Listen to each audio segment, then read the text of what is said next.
The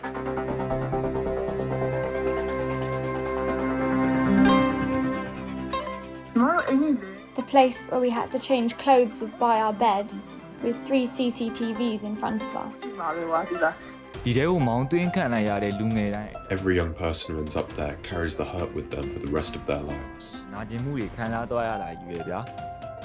Juvenile detention centres are supposed to be places where troubled youths can get education and rehabilitation. But activists say Myanmar's centres have gone from bad to worse since the military coup, leaving young people traumatised. Hello and welcome to Doh Athan, a weekly podcast about human rights stories from Myanmar. It's brought to you by Fondation Hirondelle.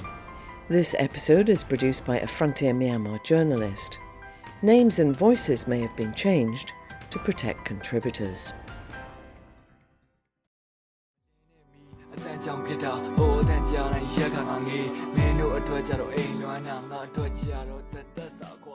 Before the military coup in February 2021, San Min Paing was a 17-year-old high school student obsessed with hip-hop and rap music. He wasn't interested in politics at all. But after the coup, he joined protests and then an urban resistance group. He was arrested in August 2021. He was sent to the Than Lien Juvenile Detention Centre near Yangon in January 2022. They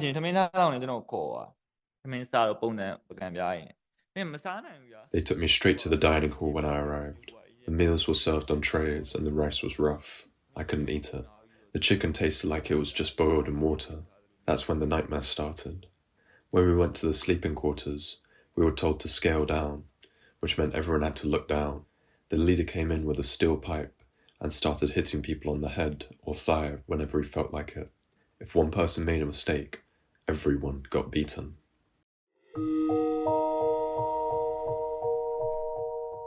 Before going to that centre, San Min Paing had endured 5 months of torture and interrogation in different places.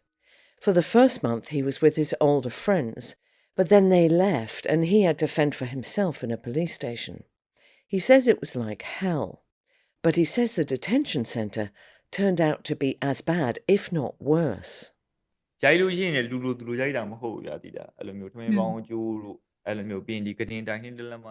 don't beat people like they're human. They beat them until their thighs are bruised, using rice cooker cables, bed legs, or 2-inch thick batons. If we don't follow their schedules for praying, meals, and showers, they beat us for punishment. We end up beaten and bent like featherbacks. No one can be fine being treated like that.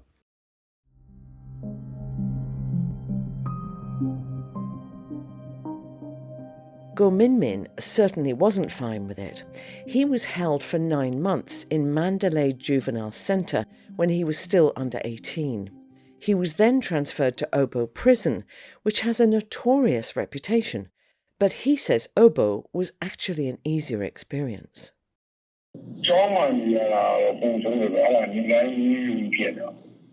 It was worse at the juvenile centre. I almost always got beaten 3 or 4 days a week there. It was bad. At the other place, the worst thing was going hungry or not getting enough food or not being allowed to contact my family. But at the juvenile centre, even if I could get enough food, it was like one handful of food and one beating. If you walk past them, you'd get punched. If they get annoyed, they'll beat you. Juvenile detention centres take in children between the ages of 8 to 18 who are orphans, homeless or young offenders. There are 11 of them nationwide in Yangon, Mandalay, Ayeyarwady and Mon regions. They come under the Ministry of Social Welfare, Relief and Resettlement and are supposed to be correctional centres. But that was not what either young man experienced, as San Min Paing says. They aren't fixing or correcting anything. Every young person who ends up there carries the hurt with them for the rest of their lives. The ministry website often shows off its efforts in press releases. It says the centres teach social and vocational courses for the moral development of young children according to set standards. But these days, young people's educational or training opportunities are severely limited. Currently, the Doh Athan Centre is the only facility providing any vocational courses.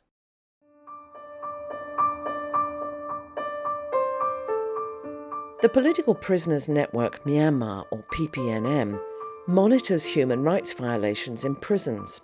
Since early 2024, they've included in their monitoring 6 juvenile detention centres near Yangon and Mandalay.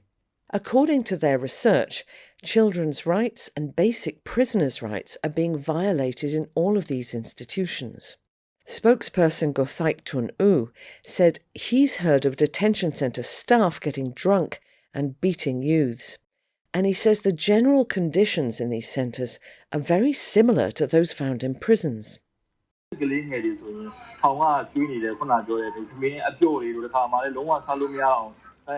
What the children have to eat is just like prison food. Rice either too soft to eat or expired.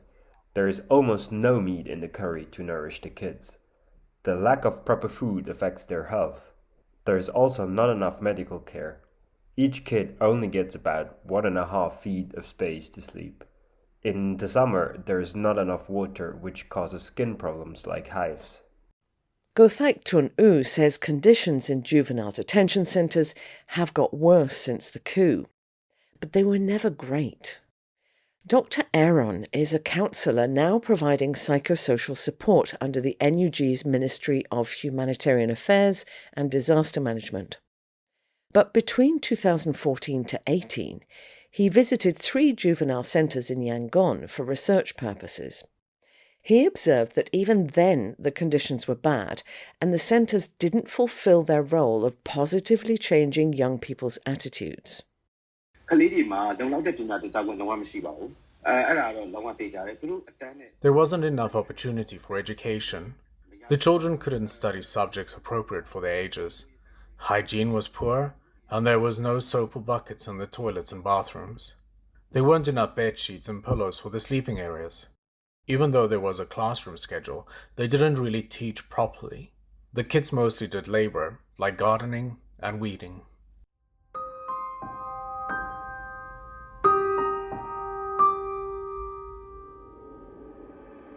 Kids like Yamin are still doing this.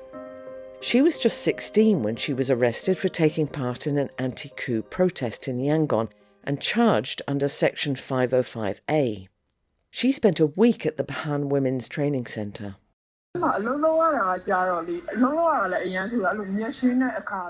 work we had to do was awful. Tasks like clearing weeds or chopping wood weren't something a girl or young kid should be doing. It wasn't just chopping small logs with a blade. We had to use an axe to split large logs. But it was the invasion of privacy which most disturbed Yamin. She comes from a large family with 4 siblings, but that didn't prepare her for being watched by strangers as she undressed in the so-called training centre. It was such a disturbing experience. The place where we had to change clothes was by our bed, with 3 CCTVs in front of us. I had to change in front of them without any privacy. And the headmistress's husband and his nephew also watched that CCTV.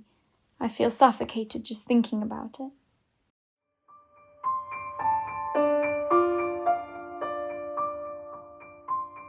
Activists say the 3 women's detention centres have CCTV cameras in toilets, bathrooms and sleeping areas. These centres are under 24-hour surveillance.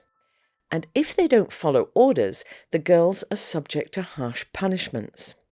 The PPNM has heard of detainees being ordered to run naked around the yard and girls being beaten if they have to use the toilets outside of specified hours. Doh from the PPNM says they're still investigating reported cases of sexual assault. There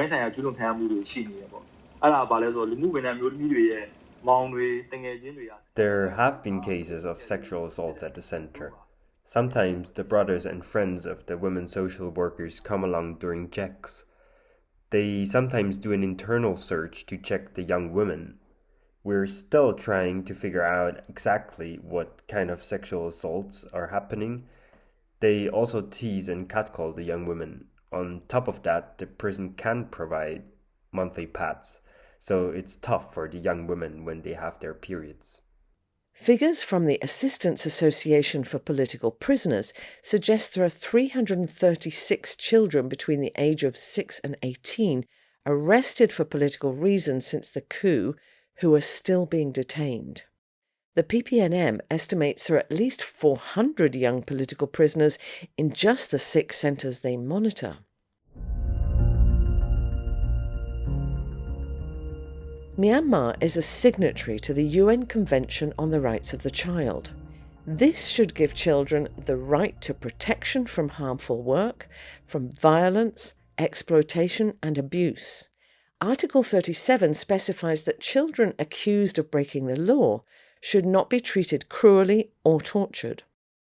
From the stories that activists and former detainees told Doh Athan, these rights are being regularly violated. Dr. Aaron says that not only do these detention centres offer little benefit to children or young people, they're actually more likely to cause trauma and psychosocial problems. Global data shows that 1 in 3 kids released from juvenile centres suffers from depression. In Myanmar, we discussed providing psychosocial support to kids freed after the coup and those in liberated areas. We saw many signs of depression and PTSD, like being scared of batons or getting extremely frightened when someone yells, even just briefly. These cases need long-term medical treatment and constant counseling and support.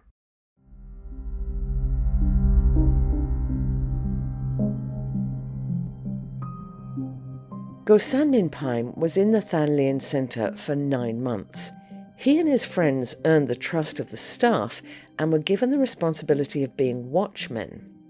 One day, all 14 of them managed to escape.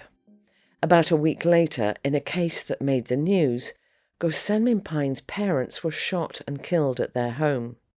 Neighbours believe pro-military gunmen were responsible. The young musician is now fighting with a resistance group in the dry zone. He's experienced a great deal of trauma in the last few years. But he says the trauma from his time in interrogation and the juvenile centre haunts him like a shadow.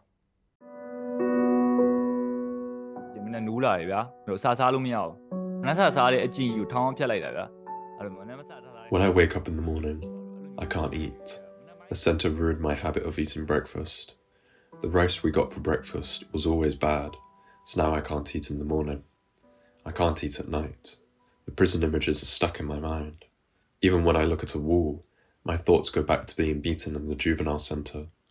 I keep wondering if it will happen again since I experienced it for real.